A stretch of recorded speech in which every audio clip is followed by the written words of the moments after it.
We're going to get started again. It's my pleasure to welcome one of the gold sponsors who is sponsoring this session, Container World Group of Companies, and it's my pleasure to introduce Flavia.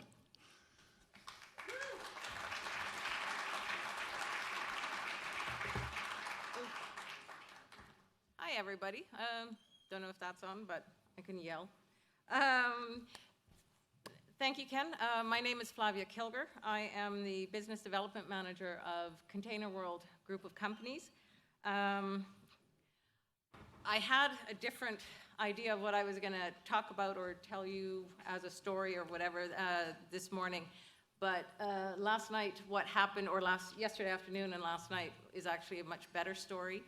I had booked a flight with Air Canada from Kelowna to Vancouver, and after 2.5 hours driving through this snowstorm from Penticton to Kelowna, I got to the airport. WestJet, after 2 hours, canceled its flights. Air North was next, and then Air Canada canceled my flight. And I figured, crap, what am I going to do? And I was thinking about it, and I was talking to someone on the phone, and I was like, I think it was Ian from the cannery I was talking to, or Liam from Slackwater. Shit, I work for a trucking company. I'm just going to call and see if I can hitch a ride with one of the drivers going down to Richmond. And sure enough, 7 o'clock last night, I hopped into a truck. I had to get here. I hopped into a truck and got into Richmond last night at 1:45. I guess it wouldn't have the cannery's product on it because that's a Tuesday pickup, but I believe Slackwater was on there and a few others coming from the Okanagan down to here. And I went to the hotel, slept for about 5 hours, so if I look like really bad, that's why. And just really wanted to be here. We had one of our drivers drop off the pallets so that we could build the booth. That's been done, and yeah, I really wanted to be here. Wanted to introduce Alexis as well. One of the reasons that we're here, I'm here. A few more colleagues will be here shortly. And Dennis Christmas, our owner, he's going to be here later this afternoon as well. And that is because of the recent acquisition that Container World has made, acquiring Direct Tap, as many of you know. We felt it super important to be here so that if you have questions, you can ask. We're going to be about 4 or 5 people here with Dennis this afternoon. We're going to be about 5 people. Ask anything. What we know, we'll loop you in. We can tell you what the transition period is going to look like, all of that kind of thing. So that is, for us, it was key to be here. And on top of that, I get to introduce Alexis. I just got to go to my other notes, all about Alexis. So Alexis is co-owner of Tin Whistle Brewing in Penticton. So if you can't find me at work, I'm there, or I'm at the cannery, or I'm at neighborhood, or I'm at Slackwater, but somewhere. Alexis and Tim became owners of Tin Whistle in October 2020 after losing their jobs to the onset of the global pandemic. Alexis is the environmental lead for Tin Whistle. She has years of experience as an environmental auditor and did audits in North America, Europe, and Asia. And most recently, she worked as the sustainability manager at the Vancouver Aquarium. And she led them to Canada's greenest employers status. She's been recognized as a Clean 50 emerging leader for outstanding contributions to sustainable development and clean capitalism in Canada, and has also earned Queen Elizabeth II Diamond Jubilee Medal for her community involvement. Alexis has a master's degree in environmental studies from York University and a bachelor's of technology from Ryerson in Ontario. Tin Whistle, as a carbon neutral brewery, removes the same amount of carbon dioxide from the atmosphere that it emits in their operations. This is done by reducing emissions and investing in products that absorb carbon, including forest projects in BC's Great Bear Rainforest. That's my story. I'm going to hand it over to Alexis, and she's going to tell us much more. Thank you, and if you guys have any questions, please do find me in booth number 1.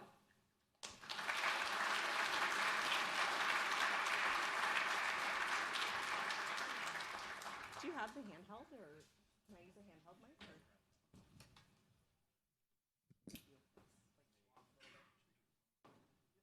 Beautiful. Thank you. Hi, everybody. Thank you for having me. It's been a few years since I've been in a group this big, so I'm embracing it. So anyway, that's Flavia gave you a bit of a sense of my background. I'm going to get really down to it today and really talk about how we as an industry can do more and can do better together. I think the keynote really talked about how an industry, how progressive we are, how much we work together, how we collaborate, and I think there's so much potential for us to do the same in this realm as well, in the environmental realm. So let's dig into it, and we'll do some Q&A at the end if you've got questions. So I'm going to cover quick who is Tin Whistle. You kind of got a sense of that already. The reality and the risk of what's at play here, what we can do about it, and then we'll do some Q&A. So who's Tin Whistle? Flavia gave you a bit of a background. Tin Whistle was the original microbrewery of the South Okanagan. We've been brewing beer for 26 years. We were the 11th or 12th brewery to open in BC, according to my friend Lundy Dale in the front here. And so we've got this long history in the region. We still brew on Frank Appleton designed brew house. There's a lot of incredible history. We've got some LDB listings. We've got some different stuff. But to be frank, it was owned by an 80-year-old woman who didn't drink beer anymore when we took over. So it needed some love. It needed a lot to take it to the stage where it could be a successful brewery again. So where we are, our mission really from day one that we took over the business has been great beer, less impact. We know we can produce incredible beer, but we wanted to prove that we could do it very thoughtfully with the environment and our impact in mind. And so this is what we've done in the first couple years. Excuse my bullet points there, they're a little larger than expected. So in the first kind of 6 months, we transitioned from glass. They were in 650 ml bomber bottles for about 25 years of the brewery's history. We transitioned from bottles to cans. We did a full rebrand to really signal the change in who Tin Whistle was. We announced carbon neutrality about 6 months after taking over the business. We were the first brewery in BC that we are aware of. We installed a small batch system so we could start really pushing and innovating the beer. We won our first beer award this weekend, so we're starting to get somewhere with that, which is exciting for us. Thank you. Thank you. We've grown production. We've 5 times while reducing our carbon emissions. We're on track to grow more. We're entering Alberta. We're BC-wide right now, and we're about to announce being a zero-waste brew house as well. So we're trying to do a lot, but always with that idea that you can be a successful business, you can be a successful brewery while doing the right thing. So the reality and the risk. So I want everybody, we're going to do a quick little kind of cheesy thing here. Close your eyes. I'm giving you 15 seconds to think about your favorite place in the world. Think about what it feels like, what it looks like. Open your eyes. Now, for everybody, was it a cubicle? Was it that like 24-degree fluorescent lighting that really empowered you and made you feel like you were in the best place in the world? Probably not, right? Probably not. Was it a natural place? Was it a forest, a beach? Hands up. Forest, beach, ocean, any of those things. Amazing. Anybody, was it anywhere in the Sunshine Coast? Hands up. Oh, look, we've got a Sunshine Coast. Perfect. Love it. Anybody know what's been happening in the Sunshine Coast the last couple weeks? Persephone Brewing, anybody hear any of that kind of stuff? Hands up if you know about that kind of stuff. Hands up if you think that the water shortage, water scarcity, the fact that they couldn't brew for weeks is a only issue on the Sunshine Coast. Hands up if you think it's only an issue for the Sunshine Coast. There you go. So natural places are important to us. They obviously hold a special place in our hearts, but the reality is that the natural world also has a huge impact on our business, and Persephone is not alone in those realities. So quick 2-second kind of the reality of what's happening in the natural world. This probably doesn't come as a surprise to many of you, but just gives us a bit of context. Climate change is here and it's real. This is a photo heading to Vancouver from Penticton this past summer. You see the forest fires, you see the smoke, you see the reality of what a summer looks like in the Okanagan. We have hot, dry summers, we have drought, more extreme weather events, less snowpack, sea level rise. All of these things are probably not a surprise to you, but they are real and they are happening every day. The other big part, which I was highlighting a little bit with the Sunshine Coast piece, is that we have a huge risk to our water supply. Our water supplies are mainly, especially in Vancouver, you see the snowpack there on the mountains. So a lot of our fresh water supply is reliant on snowpack, and if we don't have enough snow, we don't have enough fresh water to feed through our systems to provide drinking water, but also to provide processed water for making beer, which of course is like 98% water. So anyway, the reality is that that is what's happening in the natural world. We can either choose to just accept it and maybe brew beer differently or don't brew beer at all, or we can choose to kind of mitigate and to work together to a different reality. So some of the realities of where we see this in the beer industry is we see grain with more protein. That means hazier beers. We see supply routes being threatened in the Okanagan with forest fires. There's been a lot of degradation of soil, so as soon as there's a big water event of rain, it's wiping down the roads and it's taking out roadways. Canada Malting this past year had to transport our grain down through Alberta, down through the US and up through Alberta in order to come to the Okanagan from a different side. So there are material business risks to this stuff happening. We know water supplies are in question. Hop yields are down, alpha acids are down as a result. These are all because of hot, dry drought. Our friends over at Hops Connect, they were sitting here earlier, but anyway, they have great data, by the way. But this came through from Stefan last week. So if you didn't see it, this is the European hop issue. So you can see they're still planting. Top left here. You can see they're still planting, but you can see the yields coming down. And then same with alpha acids. You can see that the alpha acids are starting to dip down. So we've got a bit of a double whammy in that we need to use more hops, but the yields are so low that we're going to have some issues. So this is not an issue that doesn't affect our industry. We have a lot of ways we can work to make it better, but I'm just trying to highlight for a quick second that climate change is real and there's a legitimate business risk to not addressing it. So what are we going to do about it? We got to do something about it. We can either not brew beer, which, let's be honest, is not an option for all of us. And so let's talk through what we can do about it. So I'm going to talk through three kind of primary ways that breweries can be a force for environmental good. This draws on the story of Tin Whistle and what we've done with Tin Whistle over the past 2 years. This is not complicated stuff. It is stuff that we can all do. And so I'm going to walk through it with you. If you have any questions, we can always answer them afterwards as well. Just going to grab a quick drink.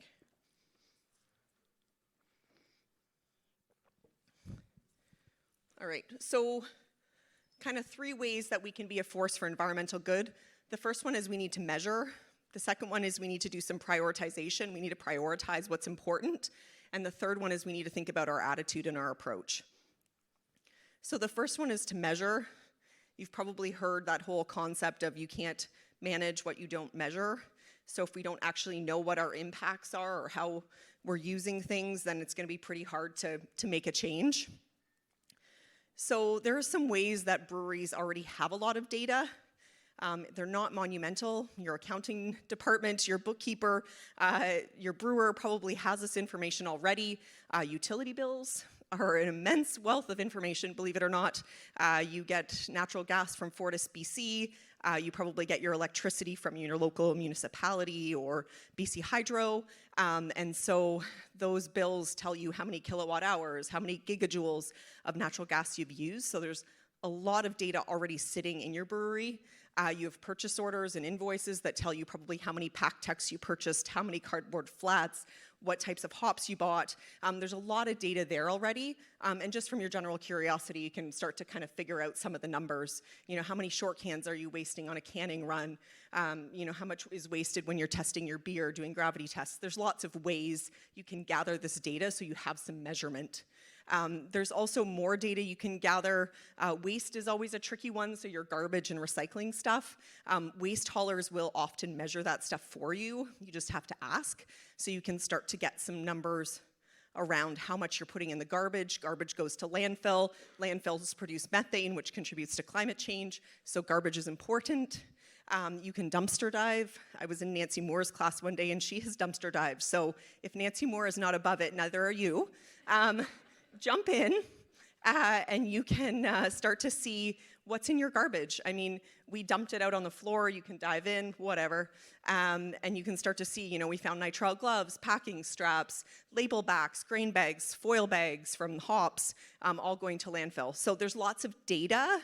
And once we measure some of that stuff, then we can start to manage it a bit. So we've measured some stuff. Here's some of the ideas, some of the stuff we've measured.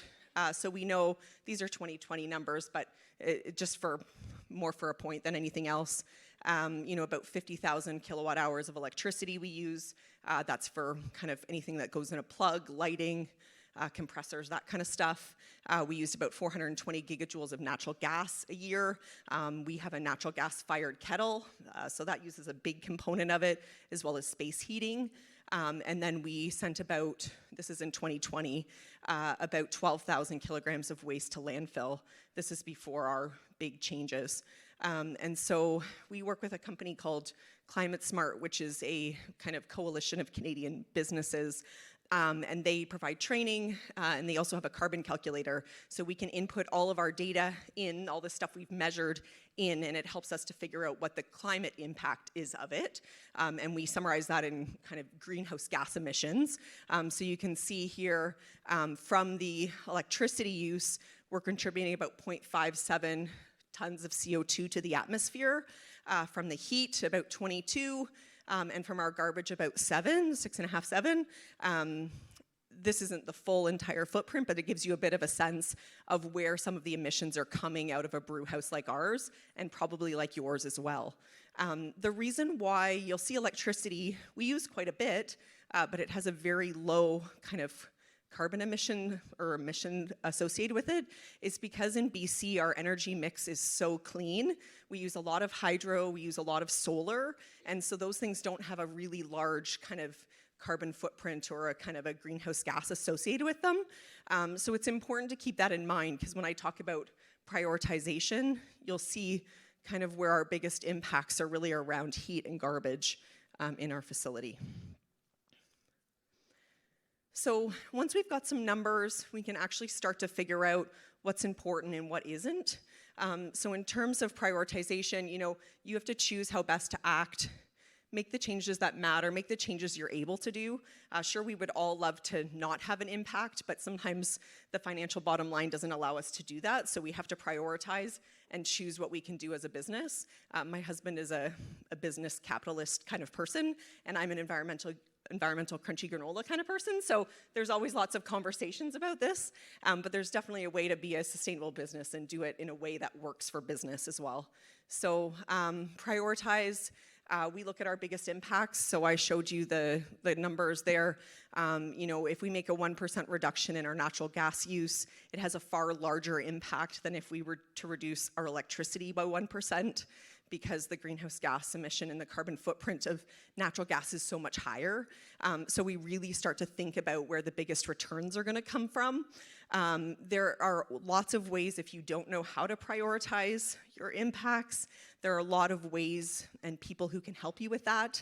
Some of the ways we have found help is through Fortis BC Free Energy Audits. They have a full commercial energy division. Fortis BC does not want to produce new power plants, so their goal is to help people reduce. Same is true in the electricity side as well. Nobody wants to bring more power plants online. It's a huge issue with public opinion and all of these other things. So they have all kinds of programs in place to do free audits. So it took us about 6 months to have a free BC commercial energy study done. They bring in energy auditors who are actual engineers who can look at your system, figure out how you're using and where your opportunities are. There are also a lot of incentives at the table from those organizations as well, because again, they want you to reduce. So that's a great way, again, if you need some help with prioritizing, those folks are incredible at that. Other opportunities, which I've used a ton in my career, is local colleges and universities. You probably all have one in your town, city, wherever you live. I've done a ton of work with Okanagan College and their BC Beverage Technology Access Center, who I believe is a sponsor here. We've done a ton of work with them. I have about 3 projects underway with them right now. They are funded. They have students who want to learn. There are engineering programs, business programs, environmental programs. So there is this wealth of knowledge in these colleges and universities, and it doesn't cost you much. It mainly just costs you a little bit of time. And so that's a great way to get people to dig into your water footprint. I have someone doing a water footprint for me right now to figure out how I'm using water, where it's coming from, and what opportunities there are for reuse, for example. So there's great opportunities if you just take some time to get connected with your local institutions, wherever they may be. Suppliers are incredible as well. So suppliers, there's pretty much most of my suppliers in the room, Hops Connect, Canada Malting, Royal Labels, all of them I have like slammed with questions again and again and again about where things are coming from, what the issues are in those sectors, what the opportunities are. They want your business. They will answer the questions. Hops Connect has sent me sustainability reports. They're about 60 pages long, but they really start to isolate where the priorities and the issues are in the hops world. We talked a little bit about the European issue there, but hops suppliers are actually starting to get to a point where they will give you a carbon footprint for each breed of hops. And you would read that on like page 70 of a 100-page sustainability report, but it's great nighttime reading. But it's a really great way to start to understand some of the bigger kind of issues in those sectors. We only have so many raw materials going into beer, so there is not that many different kind of raw materials we need to look at. But get to know your suppliers, get to know what's important there and ask the questions. I have been on the other side of those questions before, and I know they're very meaningful. If you start to signal to your suppliers that you care about environmental, you care about where the product comes from, you care about the footprint of the product, they will listen and they will start to make changes. So just a kind of a little push in that direction. So what we've prioritized, we've kind of used a lot of that, the data and the different ways to kind of gather some of that priority data. We did an energy audit. It identified about like almost 10 metric tons of CO2 savings we could see, which is almost halving my footprint from natural gas. It has a lot to do with like changing out heaters and, you know, collecting excess heat from my dishwasher going through my sink. There's a ton of different opportunities that exist. Many of the paybacks are around like 1 to 5 years. From a business side, that's not bad. And so energy audits identified a lot of opportunity for us. We also had a gas fitter come in because, like I said, we have a natural gas fired kettle. He increased the efficiency of it. We're gonna reduce the gas use by about half because it wasn't burning efficiently. So there's a lot of ways that we've used those numbers to really prioritize and dig into our natural gas piece. We consider the consumption in new purchase decisions. So anybody we work with, we say, okay, how much does that piece of equipment cost? But we also say, and how much energy does it use? Because those decisions will really affect your operating money down the road because you're paying for that energy, but it also helps you to ensure that you're getting the most efficient equipment, which will ultimately lessen your impact. So we include that in purchasing decisions. We get our staff to be more conscious. This isn't complicated, shutting doors, turning off lights, programmable thermostats, all of that kind of stuff really adds up and allows us to prioritize the reduction of the natural gas impact in our facility. Waste is the other kind of, you saw that as one of the other kind of big pieces of our bigger impact. So we've tackled it by, again, doing dumpster dives, dumping waste out, seeing what was going to landfill. And so we've prioritized using the 3 Rs. which I think we've probably all learned in elementary school. Reduce, reuse, recycle in that order of priority. We've reduced by buying bulk and by asking for no packing. We've implemented a reusable or a take-back program for pack techs. Bridge Brewing did this as well. We are not unique in this. We offer 25 cents to our customers to bring back their pack tech rings, and we take that 25 cents off their next 4-pack. To be honest, I pay 25 cents for them anyway, and so I'd rather give that 25 cents to my customer to incentivize them to do something good than to send more money to China to make more plastic. So it's a really easy program. We disinfect all of those rings afterwards and pop them right back on the line, so they just keep rotating hundreds and hundreds of times. We've taken back almost 10,000 in kind of less than a year. So there's a lot of opportunity in very simple things that'll really lessen the footprint. And then recycling. So recycling is kind of the last option. You always want to prevent waste first, and then if you have no choice, then you recycle it. But basically every waste item coming out of our brew house has a recycling or a composting option, and yours will too. Grain bags, hot bags, plastic wrap, all can go to the return at depot, which pretty much everybody has in their community anyway. They take all your cans back, obviously, but if you zip through to the back, they all have bins for woven bags, foil bags, coffee cups, all the things. So it's a really great resource. We have, 10 different recycling bins in our facility and 1 garbage bin in our whole entire facility because we're sorting all of those items. If you're gonna dump something in the garbage, it's just as easy to put it in a recycling bin. So we're sorting it all out, and then once a month, we'll drive up the street to the local return at depot and drop everything off. We are excited to be working with Mile 37, who's our mobile canner, to start to work on a program to recycle the PET label backing. So on the back of labels is that PET roll, right, the plastic roll, which doesn't have a recycling option currently. Neither do nitrile gloves or packing straps.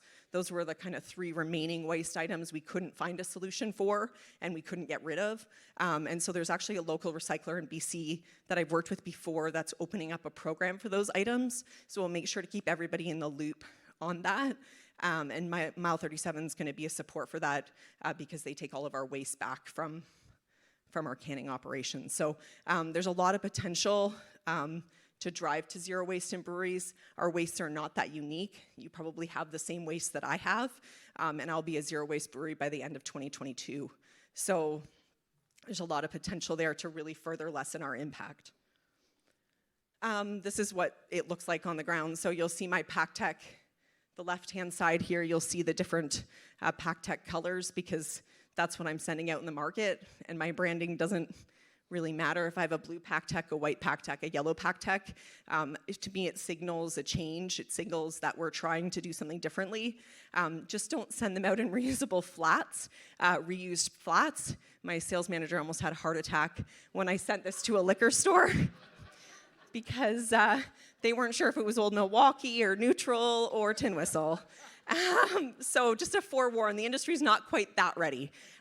We don't come from the beer world, so there's no preconceptions for us. We're just like, seems like the right thing to do, send it out there. But anyway, we're not quite there yet. So don't go that far. Try the pack techs. That's been a win. You see the grain bags, the strapping, and like I said, we're down to 1 garbage bin for our entire facility, and the only garbage you see in it is basically takeout packages, containers because I allow people to bring food into my tasting room, so it's just any leftover food takeout containers that people have brought in. That's basically the only waste item coming out of our brew house because we're just loading it up with recycling bins, sorting everything. That's the amount of straps I've had from about a year, so I'm not going to recycling depots all the time. You can just kind of consolidate stuff and then get it going out. So lots of opportunities on the waste side for breweries. Last point, so we've talked about measuring, and because you can't manage what you don't measure. We've talked about using that data to prioritize. And then the last part is about our attitudes toward all of this stuff. So 2 kind of key points in that. First is just get started.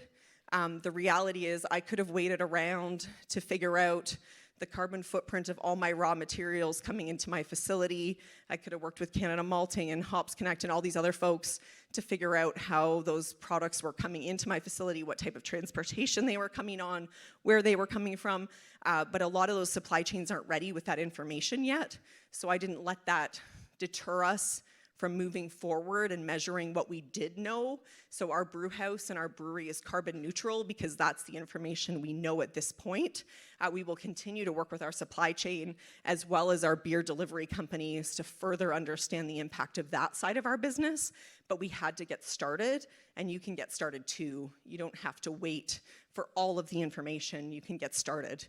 The other part that's always been really big for us is to not let perfection get in the way of progress. I think the keynote speaker kind of spoke to that similar concept that, ideally I would get rid of my gas-fired kettle and move to an electric model. But I don't have the money for that, and many of you probably don't either. And so we have to do the best we can with what we have. And so I brought in a gas fitter. I paid him for a couple hours of work to figure out how to make my gas boiler more efficient or my gas kettle more efficient.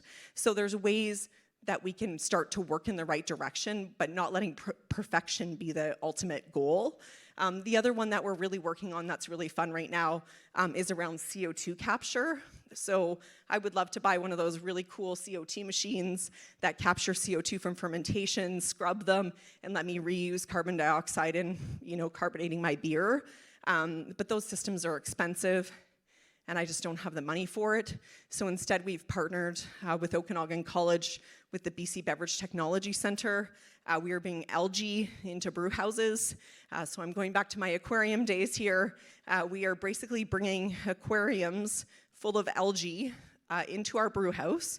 The CO2 from fermentation will go into this big aquarium of algae.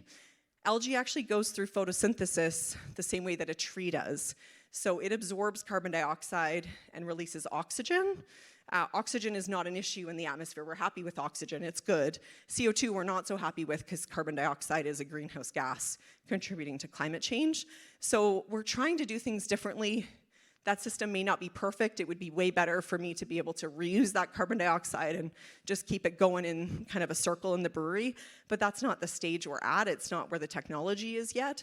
So we're just trying to take a leap and try to do something different and get us moving in the right direction to start to deal with some of those emissions.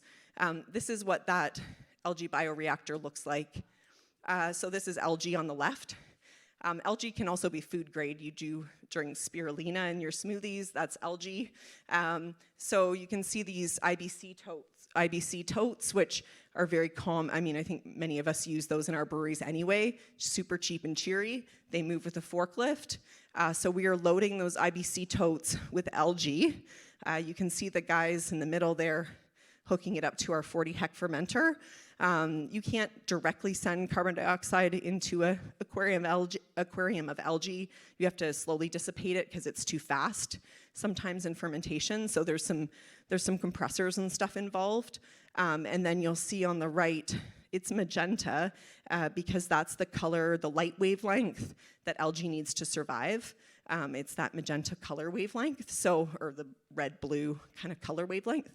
And so this is a pilot project. It's fully funded because often universities and research centers do have funding that we don't have access to. And so we are hopefully within the next few weeks going to have a full pilot in action in the brew house. I don't know whether it will succeed or it will fail, but we are trying.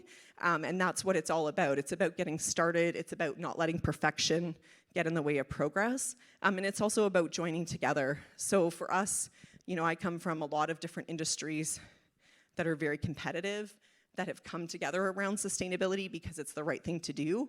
And we as an industry are so perfect to also do that together. And so Ken and I have had some conversations over time, and I hope to get the conversation continuing from here because I know there's incredible breweries doing incredible things in BC. Matt Phillips at Phillips Brewery is doing incredible things. Bridge is doing a ton around waste. There's lots of folks doing incredible work, but we're not coming together around it as much as maybe we could. So I would love to know from people kind of what your ideal is. You know, do you want to see workshops? Do you want to see a working group? What would help you to implement this stuff on the ground? Because I think there's a ton of great work happening. And to me, I don't want to be the only carbon neutral brewery in BC. I really want me to be the first, but I don't want to be the last. So I really want everyone else to come together because the world needs us to act. And the reality is there's material business risk to not acting. So let's start the conversation. Feel free to tag me or Ken and just say hi and say this stuff's important and here's what I would love to see that would help me along the way. That's all I got, you guys.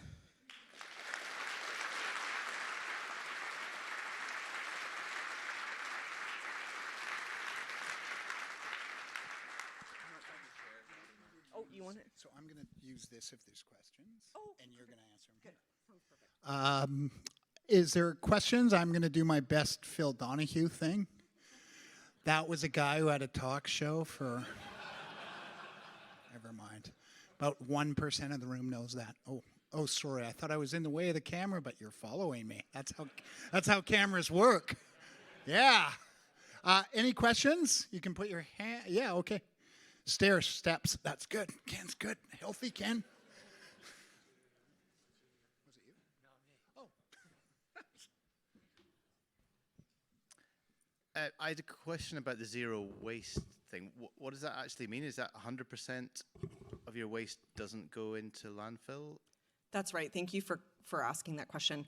Yeah, so it's 100% of the waste from our brew house is either recycled, composted, or not created in the first place. None is going to landfill. That's what zero waste, kind of the definition of zero waste at this point is just nothing going to landfill. Great question. Perfect, thank you. Anyone else? Hands up.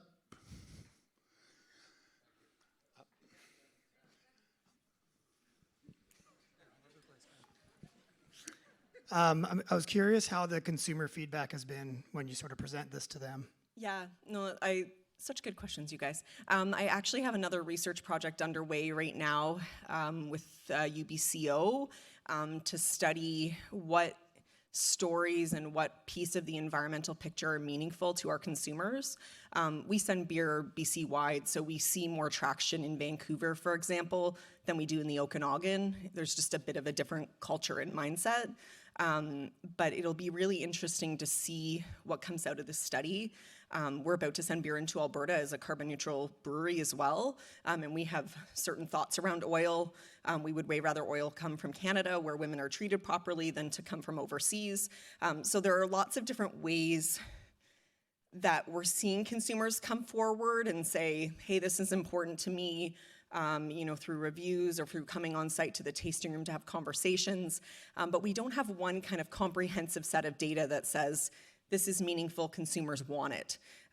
We know there's material business risk to not addressing this, so I want to get business because I do that, but I'm also trying to support my business by not having climate change overtake it.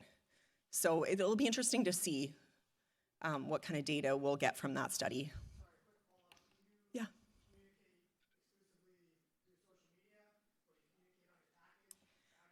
Yeah, we do it in a few ways. So one on our package, there's a banner across all of our product, all cans that says carbon neutral brewery. And we say brewed and packaged in a carbon neutral brewery on the kind of description on the side of the can. We have a lot of storytelling on our website that talks about what our commitments are and our actions are. And we update it so people know how we're tracking along those kind of commitments. And then we do social media as well. A lot of this stuff, like with the algae project, I have a documentary filmmaker working on it so that we can really tell that story. What we've learned from the Pack Tech Take Back program is that a lot of people get inspired by these little actions and then they turn to their own personal lives to try to do something else because those are pretty simple actions. So the more we tell this story, the more we see other actions happening in our community. There's another manufacturer in our community who is now working on being carbon neutral because they came into the brewery, heard the story, and thought, why aren't we carbon neutral? So don't underestimate the power of those stories because they really will fuel action, and we need action. So. Speaking of the PackTech program, what do you know about the comparative impacts of implementing something like that versus transitioning to like a cardboard version, which is by almost definition single use? Absolutely, yeah. And usually, like in the environmental world, we would do what we call a life cycle assessment that would look at the life cycle from raw material all the way through to end of life of a plastic pack tech versus a paper one, but those cost a lot of money to have those kind of science reviews done. So in my mind, we're always prioritizing reduce, reuse, recycle. That's always the best environmentally. So if we can reuse over recycling something one time, like using it once and recycling it, then we're winning. Because those pack techs, I maybe had 2 fails in all 10,000. Like they last, they're solid, hard polypropylene, you know, like are they polypropylene or HDPE, one plastic or another, but they're really durable. They're designed to be durable. So reuse is really where we're putting our priorities as opposed to the single use, where trees are being harvested or whatever to produce something that's used once and then recycled.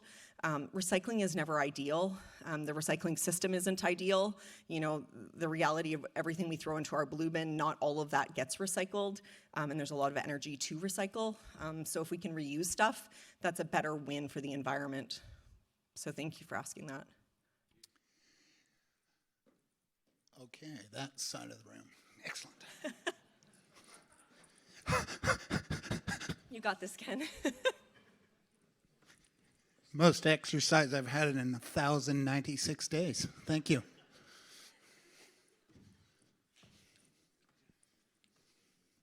You're probably just doing this on purpose. Where were we? There we are. I just wanted to ask if you have any recommendations for hop sludge, yeast waste, if you recommend composting or how to compost, and if composting produces CO2. Yeah, it depends where you exist, because in the Okanagan we don't have composting options. I send some of it to my farmer who takes my spent grain, which works. It's better. That's a good question. You kind of got me stumped, but I don't have a composting option, so I send it to the farmer. There isn't composting. A landfill is where the biggest impact comes from, because methane is generated as things decompose. So if there's any way you can keep that out of the landfill, you're winning. If you can compost it, great. If you have like industrial composting facilities in your region that will pick it up, awesome. We don't have those, so a farmer is a great alternative for us. But as long as you're keeping it out of the landfill, that's where the win comes in.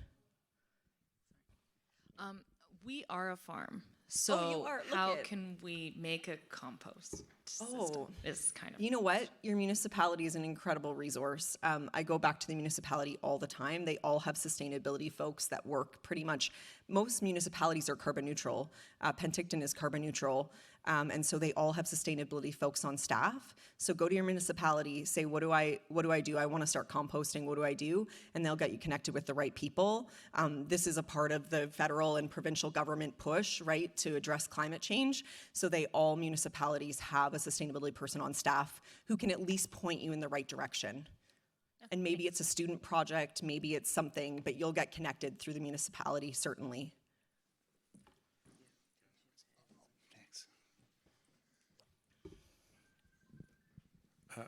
I wanted to talk about the pack tech a bit more too, just because I think we can all do something right away with that. Totally.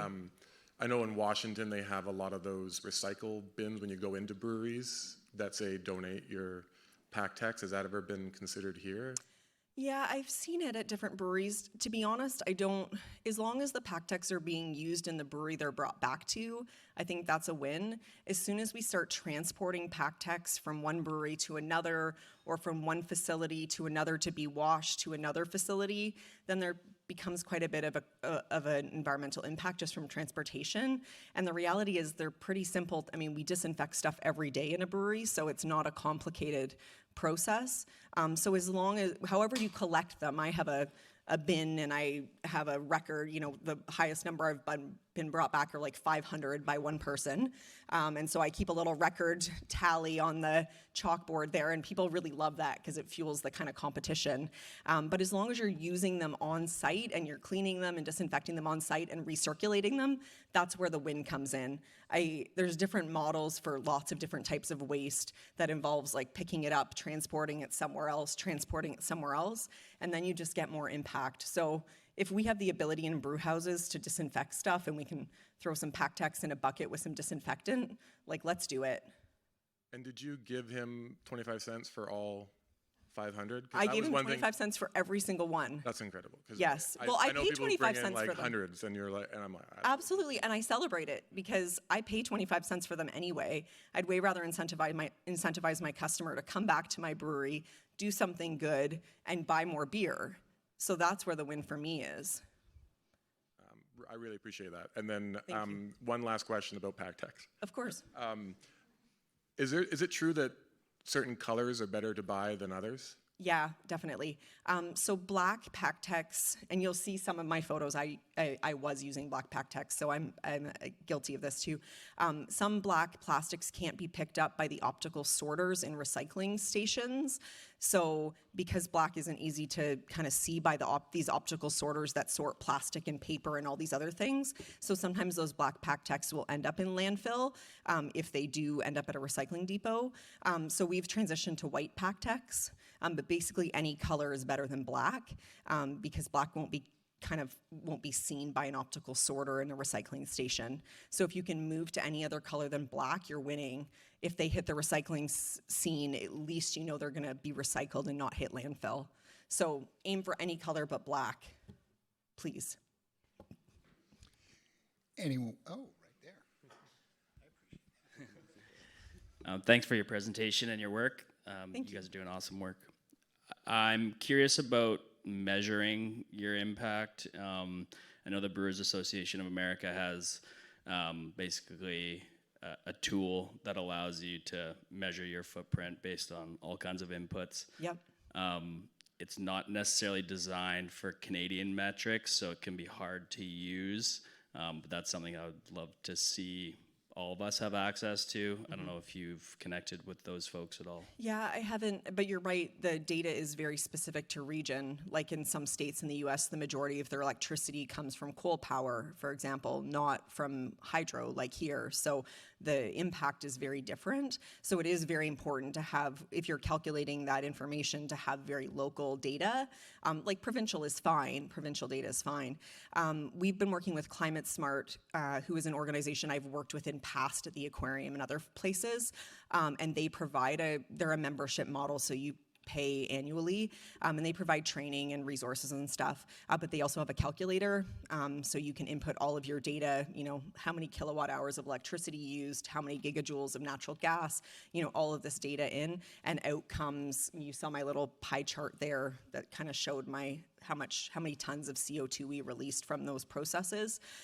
So that's who we've been using, but if there was some kind of way to use that data, or for the Brewers Guild to support brewers in having a calculator to do that, it would really help to prioritize and help people to see the impact.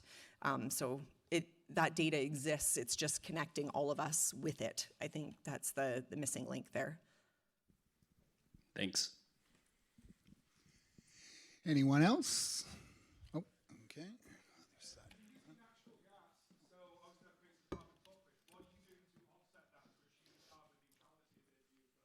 Yes, thank you. So we know our total emissions from natural gas, waste, all of the things. We know our total, and so our priority is always reduction, which you could see in the slides. But for what we can't reduce, we buy carbon offsets. Our goal is to not to buy our way out of our impact, but mainly to try and to lessen our impact while we work on reduction. So we buy verified carbon offsets. It's very important to buy verified ones. The carbon offset market kind of became the Wild West for a long time, and people were just saying, oh, I've got offsets, who wants to buy them? So it's very important to buy verified ones. So we've bought verified carbon offsets through the Great Bear Rainforest Project, as well as some solar projects in India. And so those projects essentially remove the amount of carbon dioxide from the atmosphere that we are emitting. So you kind of pay to buy those offsets, and that will bring your balance to zero.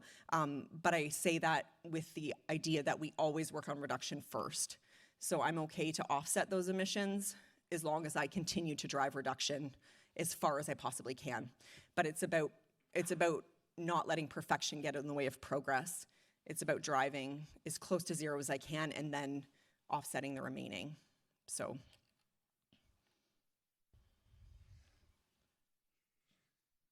Last one. I'm not very good on microphones. I do have a question about recycling of things like the Mylar bags. Yeah. You know, we live in a municipality that has great recycling facilities and a lot of pilot projects, but Yep. nowhere have I seen anywhere for recycling Mylar bags. So they go into our landfill. And Mylar bags are they foil-ish or they're clear plastic? What do they look like? I know the name Mylar, but I don't know what They're the looks hot like. bags. The hot bags. You know what? There is in our recycling depot in Penticton at the Returna Depot, there's a program for foil-lined bags. Those are foil-lined bags. And there's always great resources. I mean, you can just ask somebody that works there. I take stuff there all the time and say, can I recycle this? What bin does it go in? And they're crazy ninjas over there. Like, what they do is bananas. But they're great resources.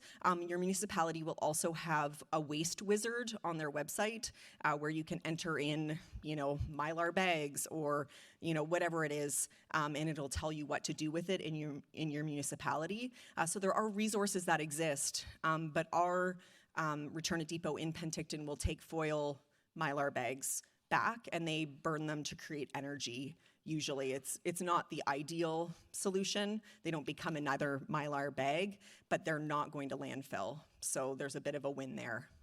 And until we can get out of Mylar bags, which isn't, I don't think anytime soon because they serve a real specific purpose, we can at least work to keep them out of landfill. And you can do that at a Return a Depot now. So I suspect you can in yours as well. But ask the ninjas. Yeah.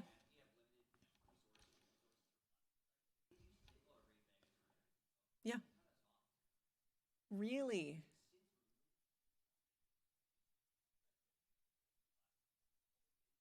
Really? Interesting. I'm sorry to hear that.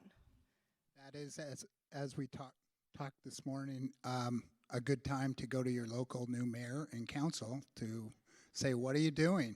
This is what we've got. So that's exactly what that's, again, don't underestimate the power you have, you guys. Like, I hear it from the government all the time.